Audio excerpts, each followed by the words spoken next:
Hey, good morning, good morning, good morning. For this is the day that the Lord has made, and I will rejoice and be glad in it. This is the day that the Lord has made, and I will rejoice and be exceedingly glad. I just wanted to jump on here this morning and encourage you when you go to pray today, when you pray tonight, and when you pray in the future, to enter into God's gates with thanksgiving. Psalm 104, verse 4 says, enter into his gates with thanksgiving and into his courts with praise. Be thankful unto him and bless his names. A lot of times we go into God and we say, Lord, do this and do that and move this and fix that. And a lot of times we forget to give him thanksgiving. We forget to go in and say, God, I thank you.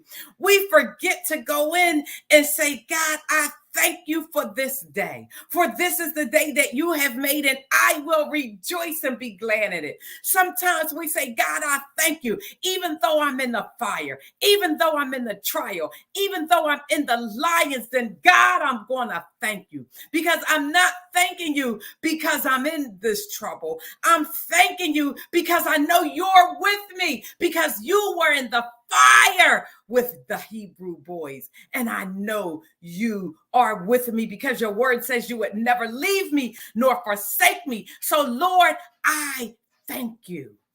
I thank you. I appreciate you. I know that your thoughts are on me because your word says it.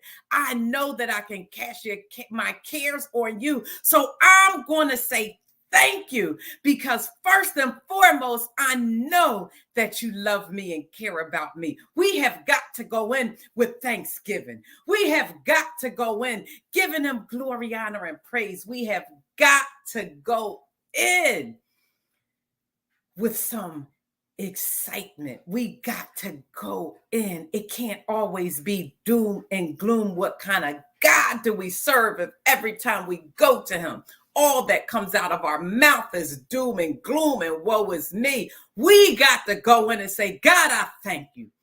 I know what you delivered me from yesterday. So I thank you for yesterday's deliverance. I know what you delivered me from last year. So I thank you for last year's deliverance. And I know because of your track record that you will deliver me from this. So I thank you in advance.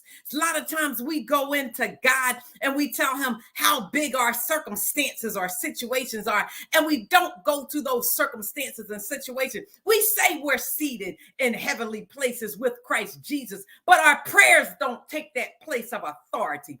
We have to take that place of authority in our prayers, and it starts with thanksgiving. It starts with giving him thanks for who he is and for who you are to him. Thank him that you are the apple of his eye. Thank him that he loves you with an everlasting love. Thank him that you have the privilege to be called his own. Go in with the spirit of thanksgiving. And my uncle, Reverend Ruffin, used to always say that when you are going, you're in the midst of trouble, you're in the midst of trials, and you go in with the loudest praise. You go in thanking God. His ear is going to be open. He said he inhabits the praises of his people. You think he's not going to be in tune to you when you're struggling and when you're going through? When those boys were in the fire, he was right in there with him. Don't think that you can. And guess what? They didn't whine and complain.